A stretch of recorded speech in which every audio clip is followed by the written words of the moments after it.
우리 서로 축복하면서 인사하시겠습니다. 하나님은 당신을 사랑하십니다. 우리 한 번 더 인사하시겠습니다. 참 잘 오셨습니다. 오늘도 하나님의 이 은혜의 보좌 앞에 나오신 우리 여러분들에게 하나님께서 한이없는 은혜와 축복을 허락하여 주시기를 원합니다. 오늘 말씀은 초대교회의 처음 중직자를 세우는 이러한 본문의 말씀입니다. 초대교회는 오늘날 모든 교회의 실은 모델이 되어지지요. 초대교회가 완전했느냐? 그건 하나님 앞에서 판단할 일인데, 그러나 주님께서 남긴 제자들을 통하여 주님께서 부탁하신 큰 명령을 붙잡은 사도들과 이 성도들이 모여서 이 세움받은 초대교회는 이 사도행전 가운데에 아주 모델적인 응답을 받았고요.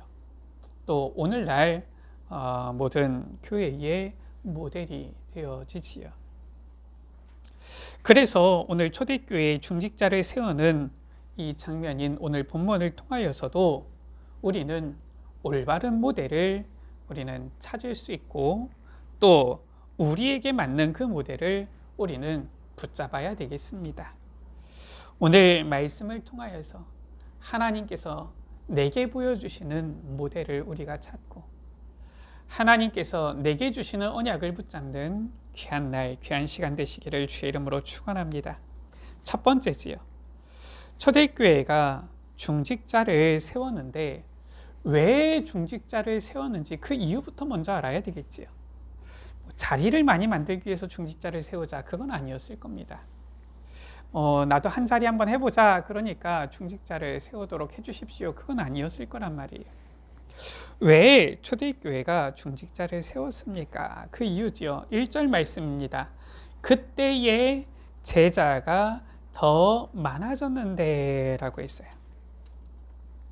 지금 유대의 이 지도자들, 이 종교, 정치 지도자들과 많은 사람들이 예수님을 십자가에 못 박아 죽였을 뿐만 아니라 예수가 그리스도이심을 전하는 이 사도들과 제자들, 성도들을 핍박하기 시작한 겁니다. 어떻게 핍박을 했는지 이들을 출교시키는 이러한 법을 정했을 뿐만 아니라 예수 그리스도를 전하는 이 제자들을, 사도들을 이 감옥에 가두기도 하고요, 공회 앞에 세우기도 하고요, 또 많이 때리기도 했어요. 아직까지 순교자는 나오지 않았지만 실은 이제 다음 장인 7장에 보면은 이제 첫 순교자도 나오기 시작할 정도로 많은 핍박이 있었습니다. 참 이에 비하면은 오늘날 우리는 너무나도 좋은 시대에 우리가 복음 전할 수 있는 것을 우리는 감사해야 되는 것이지요. 초대교회는 이렇게 많은 핍박과 어려움이 있었는데도 하나님께서 행하시는 이 복음 전도 운동, 이 흐름 속에 있었던 거예요.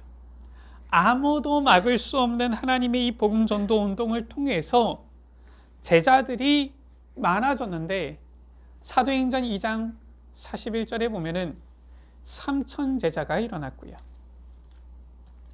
사도행전 4장 이 4절 가운데 보면은 믿는 사람들 중에 약 5,000명이나 되어지는 남자들이 더 돌아왔고요. 여자들, 아이들은 따로 계수를 하지 않았습니다. 안 돌아왔다는 것이 아니라 더 많았겠지요. 오늘 말씀을 보니까 믿는 사람들, 제자들이 지금 그보다 더 많아진 거예요. 하나님께서 막을 수 없는 이 복음 전도 운동의 역사들을, 열매들을 막 일으키시고 맺게 하신 것이지요. 자, 그러니까 사람들이 많아졌잖아요. 그러면은 자연스럽게 어떻게 되어지느냐? 사람이 적을 때에는 별로 일할 것도 별로 없어요. 우리 여자분들도 그렇잖아요. 식사를 차리더라도 한 사람, 두 사람밖에 없을 때에는 밥 차리고 설거지 하려고 해도 별거 없습니다. 근데 사람이 많이 모이면은 대여섯 사람만 모여도 뭐 준비해야 될 게 많고 나중에 치울 것도 많고 설거지할 것도 많고 그래요. 교회도 마찬가지지요. 뭐 적을 때에는 꼭 미리 뭐 많은 걸 준비해야 되느냐, 뭐 그렇지 않습니다. 자연스럽게 사람이 많아지면은 그에 따라서 이 교회의 모습도 점차 많은 사람들을 감당할 수 있을 정도로 바뀌어 가는 거예요.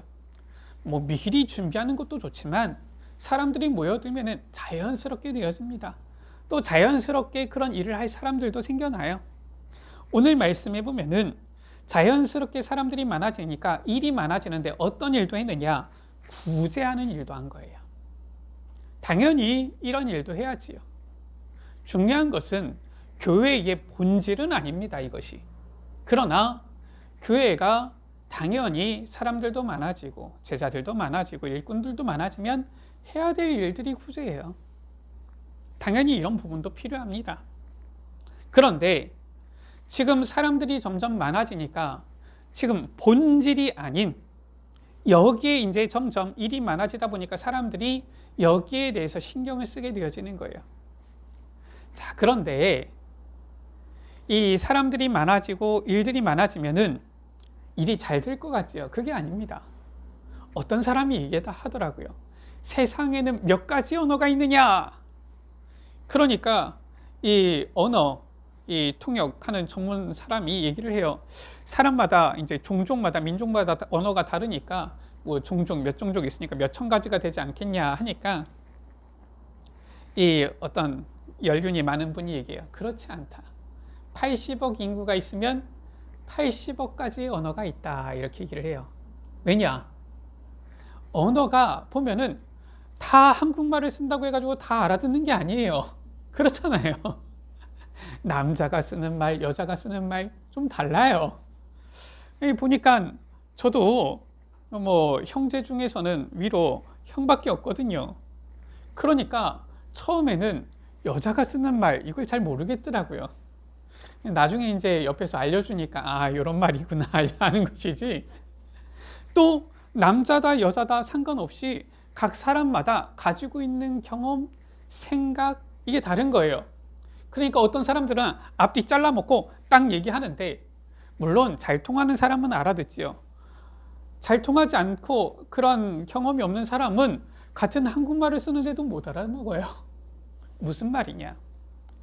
80억 명의 인구가 있으면 생각도 80억 생각이 있는 겁니다. 그게 하나님께서 만드신 사람의 모습이에요. 다 인간이 자유의지가 있어서 그런지 다 각자 자기의 생각, 자기의 소견 다 가지고 있어요. 사람들이 많아지니까 어떻게 되어지느냐? 의견도 여러 가지가 나오는 겁니다. 생각도 여러 가지가 나오는 거예요. 이것이 좋다, 저것이 좋다. 실은 거기에 정답이 있다라면은 오늘날 정치인들이 이렇게 싸울 일이 없겠지요. 그런데 왜 싸웁니까? 이쪽 사람들이 봤을 때는 이게 옳은 거예요. 근데 저쪽 사람들이 봤을 때는 이게 옳은 겁니다. 그러니까 서로 주장하지요. 그러니까 싸우는 거예요. 그게 보면은 정상이다 이런 생각이 들어요. 왜냐? 사람의 모습이 그래요. 하나님께서 사람을 지으셨는데 각자 사람들이 다 그런 생각이 있는 거예요. 교회에 오는 사람들이라고 해가지고 다릅니까? 그렇지 않잖아요. 교회에 오는 사람들도 다 자기의 과거 경험 가지고서 은혜 받고 구원받고 주님 앞에 나온단 말이에요. 그러니까 물론 본질 오직 복음에 대해서는 이견이 없지요. 그런데 그 외에 이제 다른 거에 대해서 본질 아닌 다른 일, 지금 여기 구제에 대해서는 서로 이견이 있는 거예요. 다른 의견들이 있는 거지요. 그래서 지금 헬라파 유대인들인데도 헬라파 유대인들이에요. 뭐냐? 한마디로 말해서 이 이스라엘이 과거에 아수르에 의해서 바벨론에 의해서 이스라엘 사람들이 흩어졌잖아요. 특히나 이 유대인들 중에서도 바벨론에 포로로 끌려갔다가 흩어진 사람들이 있단 말이에요. 이런 사람들도 나중에 이제 이스라엘이 회복되었을 때는 다시 돌아오고 같이 신앙생활 하는데 또 지금도 어떻게 보면은 이 유대 밖의 지역에서 살면서도 예수 그리스도를 믿는 이러한 헬라파 유대인들 이런 사람들도 생겨났는데 이들이 이제 예루살렘에 와서는 같이 예배하고 신앙생활을 하지요. 그런데 헬라파 유대인들이 이 헬라파 안에 있는 이 유대인들 중에서 과부들이 있잖아요. 이들이 구제를 받아야 되는데 히브리파 이 과부들은 구제를 해주는데 구제비를 주는데 이 헬라파 이 유대인들의 과부들은 이 구제에서 소외가 되는 겁니다. 이유는 제가 정확하게 모르겠어요. 성경에 이렇게 나와 있으니까요. 무슨 이유가 있었겠지요. 나름대로 주장하는. 그런데 그거는 아무리 봐도 히브리파 사람들의 주장인 것 같아요. 그게 먹힌 것 같아요. 그러니까 헬라파 유대인들이 자기들의 과부들이 소외가 되니까 히브리파 사람을 원망하는 겁니다. 일들은 항상 그렇습니다. 여러 가지 일들이 생기면은 내 의견이 적용이 안 될 때도 있고요.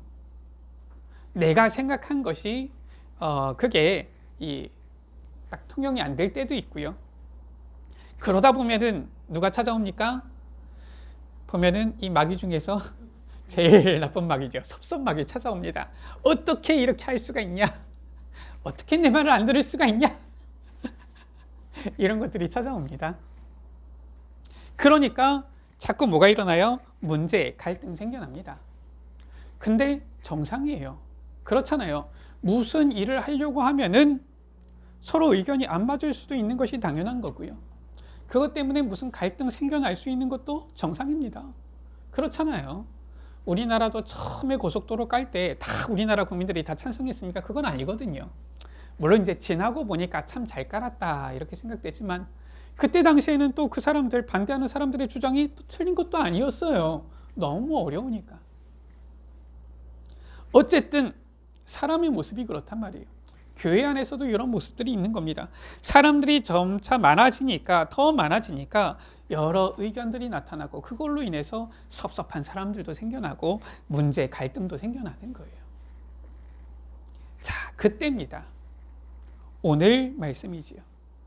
그때 이 사도들이 우리가 지금 본질을 놓치고 있구나. 이걸 지금 본 겁니다. 그래서 어떻게 했느냐? 3절, 4절 말씀이지요. 지금 이 초대교회에 많은 사람들이 모였는데 지금 사도들이 지금 구제하는 이거에 대해서 이 사람들 얘기 듣고서 하니까 저 사람들이 삐지고 저 사람들 얘기 듣고서 하니까 이 사람들이 또 삐지고 이러니까 지금 사도들이 본질적인 사역을 할 수가 없는 거예요. 지금 본질을 놓친 다른 일 때문에 지금 이 사도들이 가장 중요한 것을 오히려 놓치게 되어지는 겁니다. 못하게 되어지는 거예요. 그래서 12사도가 말한 거지요. 우리가 하나님의 말씀을 제쳐놓고 접대를 입사하는 것이 마땅하지 않다. 그래서 너희 가운데서 성령과 지혜가 충만하여 칭찬받는 사람을 택해라. 우리가 이 일을 그들에게 맡기겠다. 그리고 우리는 오로지 기도하는 일과 말씀 사역에 힘쓰리라. 예전 개역 한글 성경에는 말씀과 기도에 전무하겠다 이렇게 나와 있죠. 지금 이 사도들이 제자들이 기도하는 것과 일과 말씀 사역에 오로지 전무하는 것이 바로 하나님의 언약이에요. 왜냐? 주님께서 부탁하실 때에 모든 민족을 제자로 삼으라, 증인이 되리라 말씀하셨지 구제하라 이런 게 아니거든요. 물론 성경 말씀 가운데 율법에 보면 구제하는 부분도 나옵니다. 당연히 교회가 커지고 사람들이 많아지면은 구제도 해야 돼요. 저는 생각합니다. 우리 예수빛교회도 많은 사람들이 모여든다? 그럼 구제하는 일도 해야 됩니다. 그것도 당연히 해야 되는 거예요. 그러나 본질은 지금 그게 아니에요. 사도들이 말씀과 기도에 전무해야 되는데 지금 사람들이 많아지니까 여기에 지금 집중을 못하는 겁니다. 오히려 다른 것 때문에 지금 정신이 없고 바쁜 거예요. 제가 실은 이제 그 교직을 했거든요. 그 전공했거든요. 그래서 이제 이 임용고시는 보지 않았지만 교생 실습까지도 잘 갔다 왔어요. 그 교생 실습 갔다가 이제 마칠 때 되니까 교장 선생님이 회식도 시켜주는데 임용고시에 봐가지고 우리 학교로 오라고 이렇게 할 정도로 조금 못하지는 않았던 것 같아요. 잘했지요. 근데 그 뭐 짧은 기간 아닙니까? 교생 실습 뭐 보통 보면 한 달 정도 되어지는 짧은 기간인데 가서 보니까 선생님들이 너무 바빠요. 물론 이제 학생들 가르치는 것, 이 어떻게 이 교과 과정 이렇게 수업해 나가면서 나갈 것이냐 이런 부분들도 연구하느라 바쁘신데 이 보니까 문서 행정 처리가 많더라고요. 그래서 보니까 선생님들이 이 본질적인 부분 가르치는 거 외에 해야 될 게 너무 많구나, 힘들겠구나 이런 생각이 들더라고요. 지금 딱 초대교회 모습이 그런 겁니다. 정작 해야 될 일을 할 수가 없어요. 너무 바빠가지고. 왜냐? 사람들이 많아지니까 그 사람들 지금 구제하고 하는 일 때문에 너무 바쁜 거예요. 그래서 우리는 오로지 기도하는 일과 말씀 사역에 힘쓰겠다. 그래서 나머지 일들은 전부 다 누구에게? 중직자에게 맡기겠다. 이렇게 지금 중직자를 세우게 된 이 배경이 나옵니다. 두 번째지요. 자, 그래서 초대교회에 중직자를 세우게 되어졌는데 이 중직자를 어떻게 세우느냐? 기준입니다. 이 기준을 우리가 제대로 알고 보아야 되지요. 누구를 세웠습니까? 3절에 성령과 지혜가 충만하여 칭찬받는 사람이라고 말씀하고 있지요. 또 5절에 뭐라고 말씀하고 있습니까? 믿음과 성령이 충만한 사람 이렇게 말씀하고 있어요. 사실상 같은 말이 되어지지요. 믿음이 충만하다, 그 사람은 성령이 충만한 거고요. 성령이 충만한 사람이 바로 하나님 앞에서 지혜가 충만한 사람이에요. 바로 이 성령이 충만한 사람이 사람들 앞에서도 칭찬을 받게 되어지는 겁니다. 쉽게 얘기해서 우리가 구할 것 성령 충만밖에 없어요. 누가 중직자로 합당한 사람이냐? 성령 충만한 사람, 이 사람을 세운 겁니다. 내가 성경을 많이 읽었습니까? 그게 기준이 아니라니까요. 제가 전도하러 현장에 나가는데 어떤 분을 만났더니 이분은 남자분이신데 연세가 좀 있으세요. 보니까 자기가 성경을 많이 읽었대요. 그러시구나. 자기 얘기를 하세요. 자기가 대학 교수였대요. 그러시구나. 그런데 자기는 절대 하나님을 믿을 수가 없겠대요. 왜냐? 보니까 성경에 보니까 하나님께서 이스라엘 군대 가나안 땅 들어갈 때 거기 있는 민족들을 다 쳐서 죽이라, 멸하라, 완전히 없애라 이러는데 하나님이 어떻게 그럴 수가 있냐 이거예요. 속으로 이분은 성경을 좀 덜 읽으셨으면 믿기에 참 좋으셨을 뻔했다 이런 생각이 들어요.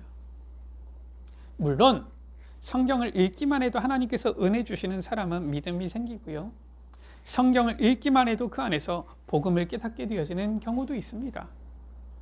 우리가 보면은 믿음의 이 선조들 얘기 들어보면은 그런 경우가 있잖아요.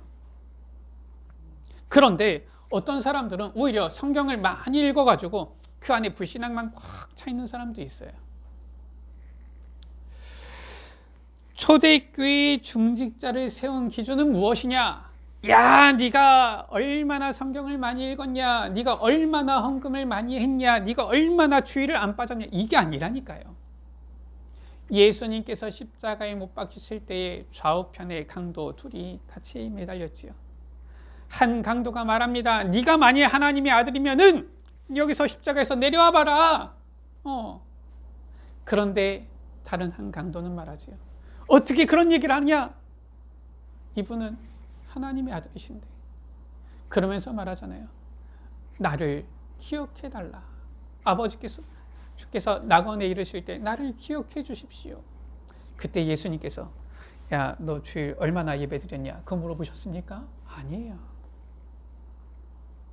그때 예수님께서 하신 말씀이 네가 교회에서 얼만큼 열심히 일을 했느냐? 그렇게 말하셨습니까? 그게 아니라니까요. 예수님의 대답은 네가 오늘 나와 함께 낙원에 이르리라.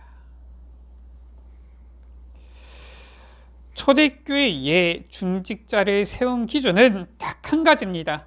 믿음, 성령, 지혜 충만하여 칭찬받는 사람. 곧 누구냐? 성령 충만한 사람. 주님, 내가 주님을 믿습니다. 주님, 내 안에 들어오셔서 나와 함께 해주십시오. 이 중심, 늘 주님으로 충만하기를 원하는 그 중심 가진 사람, 그 사람을 중직자로 세운 거예요. 그래서 이들은 어떤 일을 했습니까? 3절, 4절 말씀에 보면은 사도들이 기도하는 일과 말씀 사역에 전무하도록 도운 사람들이에요.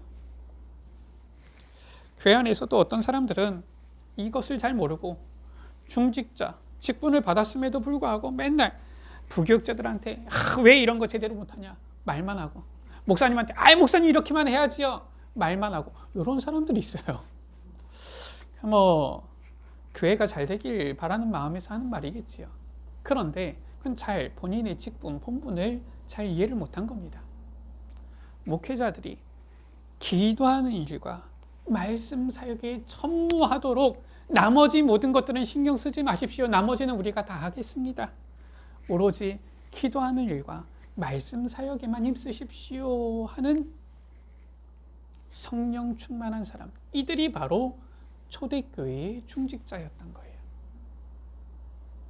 그래서 저는 목회자면서도 그런 분들 이렇게 만나잖아요. 참 너무 감사해요. 너무 죄송해요. 그러면서 어떻게 합니까? 늘 기도 속에 담기지요.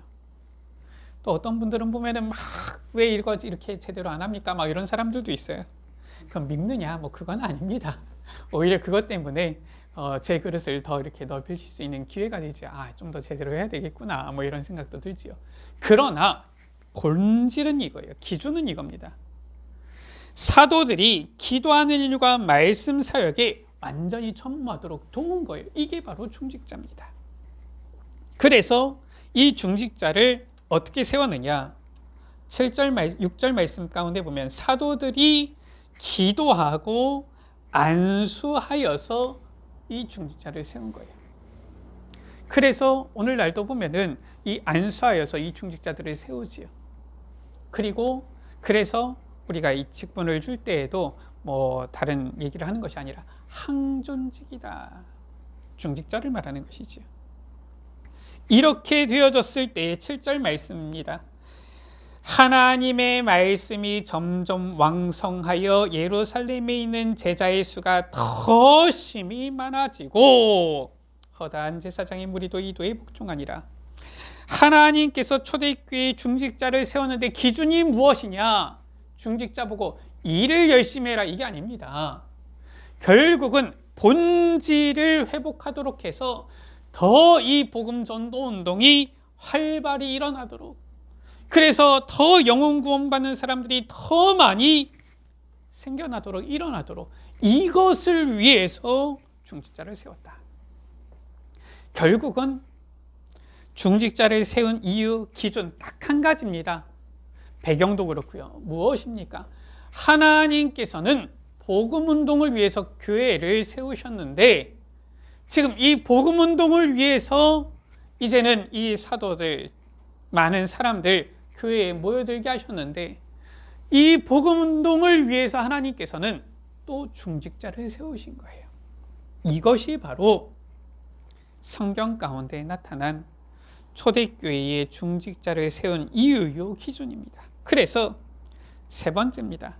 하나님께서 초대교회의 중직자를 세운 것은 결국은 무엇이냐? 한 가지, 복음 전도 운동을 위함이다라는 거예요. 이것을 우리가 바로 알아야 됩니다. 교회의 사명은 무엇입니까? 예수 그리스도의 복음을 지키고 수호하고 이 복음이 모든 민족 땅끝까지 증거되도록 힘쓰는 것, 이것이 바로 교회의 사명이에요. 바로 세계복음합니다. 이거 외에 교회에 다른 중요한 사명이 없어요. 나머지는 해도 되고 안 해도 되는 겁니다. 할 수도 있고 안 할 수도 있는 거예요, 나머지는. 그러나 반드시 해야 되고 필히 해야 되고 반드시 하나님께서 이루실 것은 무엇입니까? 바로 이 복음 전도 운동, 세계복음하지요. 이것이 바로 주님께서 교회를 세우신 이유요, 교회를 통하여서 하나님께서 행해 나가실 일들이다라는 것입니다. 이사야 62장 1절 말씀이지요. 나는 시온의 의가 빛같이 예루살렘의 구원이 횃불같이 나타나도록 시온을 위하여 잠잠하지 아니하며 예루살렘을 위하여 쉬지 아니할 것인즉 이라고 했어요. 창조주 하나님께서, 이 만물의 주권자 되신 하나님께서 내가 쉬지 않겠다 하셨습니다. 어마어마한 얘기인 거예요. 그렇죠? 아니, 하나님께서 보면은 이 세상 만물의 주관자가 되시는데 그 정도 주권 권세를 가지신 주님께서 좀 쉬면서 계셔도 되잖아요. 그런데 나는 쉬지 않겠다. 왜 그렇습니까? 바로 시온의 의가 빛같이 예루살렘의 구원이 횃불같이 나타나도록, 바로 이 구원 사역을 위해서, 복음 전도 운동을 위해서 쉬지 않겠다. 그 주님은 지금도 복음 전도 운동을 위해 쉬지 않고 일하시는 겁니다. 설령 우리는 쉬고 있다 할지라도 하나님께서는 이 구원 사역, 복음 전도 운동을 위해서 쉬지 않고 일하신다라는 거예요. 그러면서 말씀하셨지요. 6절 7절 말씀에 예루살렘이여 내가 너희 성벽 위에 파수꾼을 세우고 그들로 하여금 주야로 계속 잠잠하지 않게 하였다. 너희 여호와로 기억하시게 하는 자들아 너희는 쉬지 말며 주야로 잠잠하지 않게, 쉬지 말며, 지금 파수꾼을 말씀하는 거잖아요. 우리를 파수꾼으로 세운 거예요. 우리 보고도 말씀하는 겁니다. 나는 쉬지 않겠다 하신 주님께서 너희는 잠잠하지 말라, 쉬지 말라. 무엇 때문에? 여호와께서 예루살렘을 세워 세상에서 찬송을 받게 하시기까지 그로 쉬지 못하시게 하라. 하나님은 쉬지 않으시는 분이신데 우리가 이 복음 전도 운동, 이 여기에 대열에 서서 기도함으로 여호와 하나님을 쉬지 못하시게 하라 라고 말씀하고 있는 거예요. 이것이 바로 주님의 일입니다. 복음 전도 운동, 이것이 바로 우리가 쉬지 않고 해야 될 일이며, 주님께서 쉬지 않고 하시는 일이며, 주님께서 세우신 교회가 쉬지 않고 감당해야 될 일이요 사명인 것이지요. 우리가 오늘 본문의 말씀을 통해서 보지 않았습니까? 복음 전도 운동이 일어나면은 문제가 해결됩니다. 맞습니다. 그런데 잘못 보면은 복음 전도 운동이 일어날 때 더 많은 일들, 문제들이 생기는 것처럼 보이기도 합니다. 왜냐? 많은 사람들이 모이니까 당연히 그 사람들이 다양한 의견 가지고 오니까요. 가지고 그 생각들을 가지고 있으니까요. 그러나 그것은 하나님께서 주시는 더 큰 응답을 받기 위한 과정일 뿐이다라는 거예요. 하나님께서 지금 많은 사람들이 모여들어서 아무 문제가 없었으면은 아마 굳이 하는 일을 사도들이 계속했을 겁니다. 그러면은 아무래도 이 사도들이 말씀 사역과 기도하는 일에 전무하지 못했을 거예요. 그런데 문제가 생겨난 겁니다. 그게 하나님의 응답이에요. 그렇잖아요. 다른 사람들은 착각합니다. 야, 문제가 생겼다. 전에는 문제가 없었는데, 사람이 없으면은 문제가 없습니다. 사람이 아무도 없으면은 굳이 할 일도 없고요. 아무 문제가 없어요. 그렇잖아요. 그게 오히려 문제입니다. 그게 잘못된 거예요. 사람들이 많이 생겨나니까 이것도 해야 되는데 저것도 해야 되는데 이것도 이렇게 해야 되는데 저렇게 해야 되는데, 그게 맞는 거예요. 그러니까 왜 우리가 왜 의견이 안 맞고 왜 이렇게 지금 우리 헬라파 과부들 자꾸 소외시키고 왜 이렇게 이런 일이 일어나느냐, 그게 응답이라니까요. 그래서 어떻게 했어요? 중직자를 세운 겁니다. 하나님이 주시는 더 큰 응답을 누리게 되어졌어요. 그래서 말씀이 점점 더 왕성해지고 제자의 수가 더 심히 많아지고, 심지어 허다한 제사장의 무리도 이 복음 앞에 복종하는 일이 일어나는 겁니다. 더 큰 응답이 오게 되어진 거예요. 우리는 제대로 봐야 됩니다.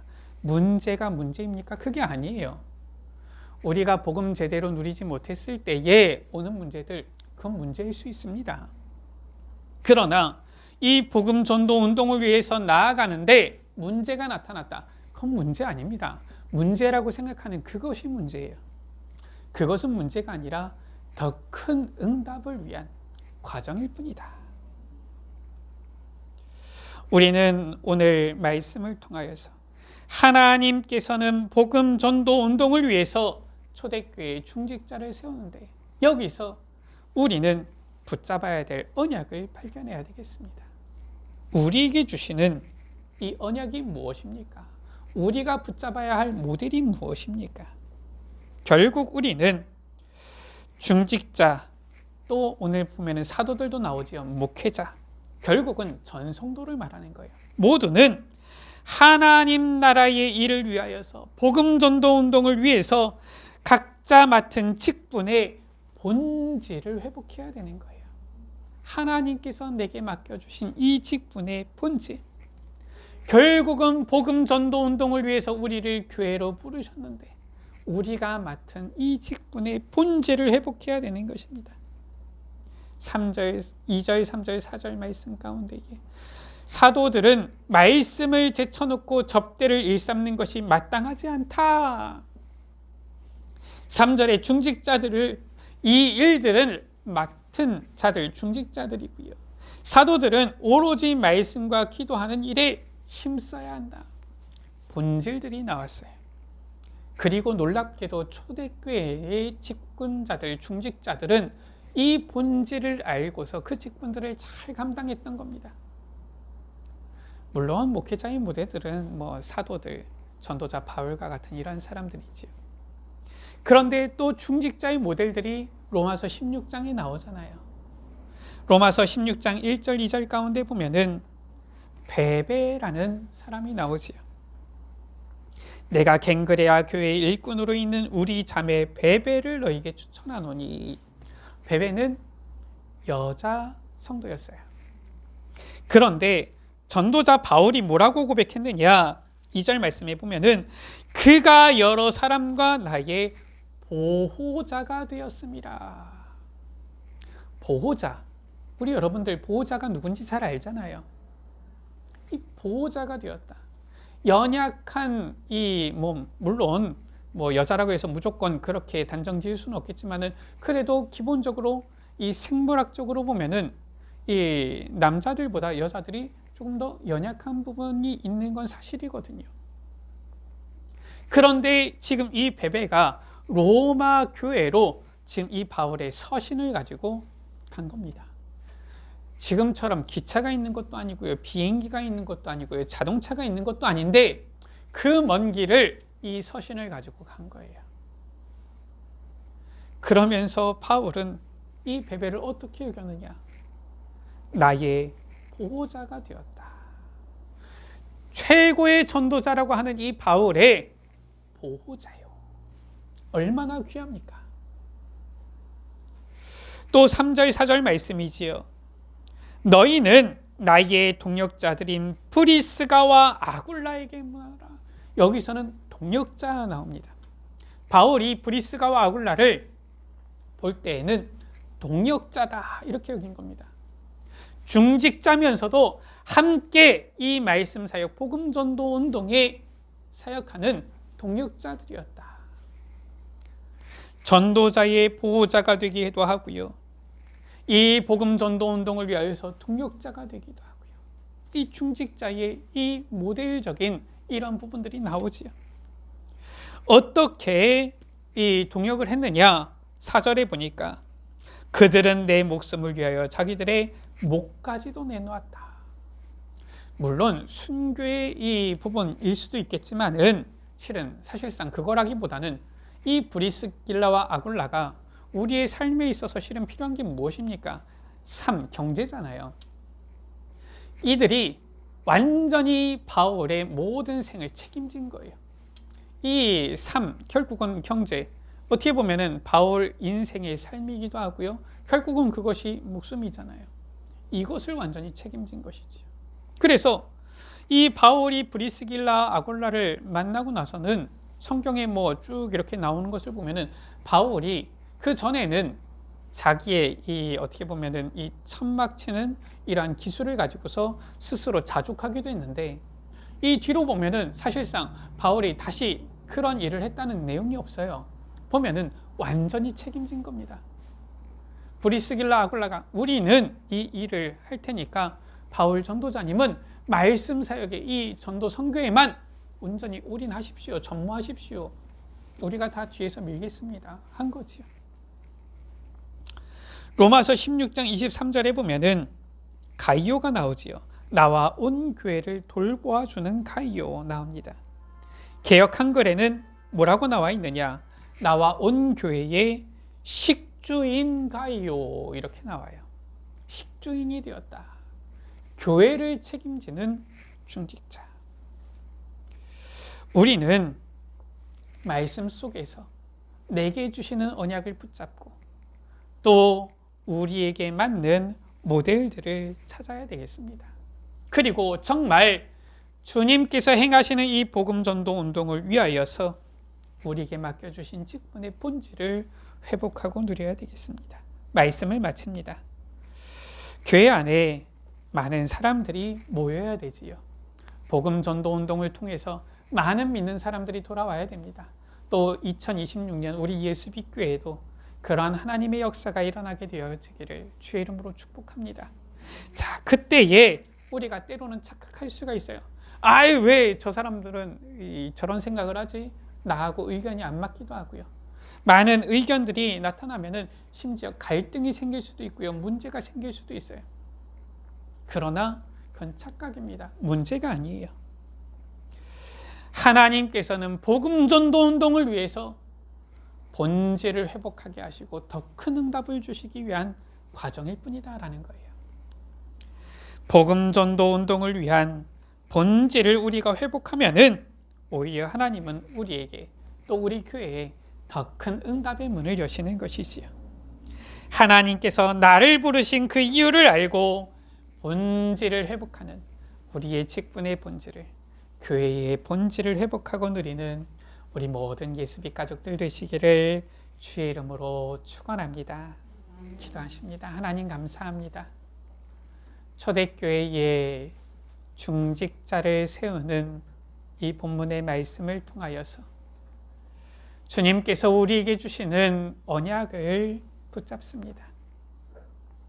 하나님은 지금도 복음 전도 운동을 위하여 쉬지 않고 일하시는데, 이를 위하여서 우리를 말씀 전하는 자로 또 교회의 일을 맡은 자로 중직자로 주님께서 세우셨는데, 남은 어쩌든지 하나님 앞에서 내게 주신 그 직분의 본질을 올바로 알고 그 본분을 감당하며 하나님 나라를 위하여 이 복음 전도 운동을 위하여 힘쓰며 나아가는 우리의 삶 모습이 되게 하여 주옵소서. 그리하여서 문제가 아니라 오히려 하나님께서 예비하신 더 큰 응답을 보며 이 복음 전도 운동이 더욱더 힘있게 일어나는 것을 체험하는 귀한 증인들이 되어지도록 주님 역사하여 주옵소서. 2026년 우리 예수빛교회에도 이 복음 전도 운동을 통하여서 많은 사람들이 모여들고 일어나게 하여 주시며 주님께서 세우신 귀한 중직자들을 통하여서 정말로 이 복음 운동에 합당한 일들이 이루어지며 더욱더 이 복음 운동이 힘있게 일어나도록 주여 주님께서 역사하여 주시기를 기도합니다. 이 본질을 회복하고 누리는 주의 자녀들 되어지도록 여기 모인 사랑하는 귀한 주의 자녀들, 우리 모든 예수빛 가족들을 주님 축복하여 주옵소서. 우리 구주 예수 그리스도의 이름으로 기도드립니다. 아멘.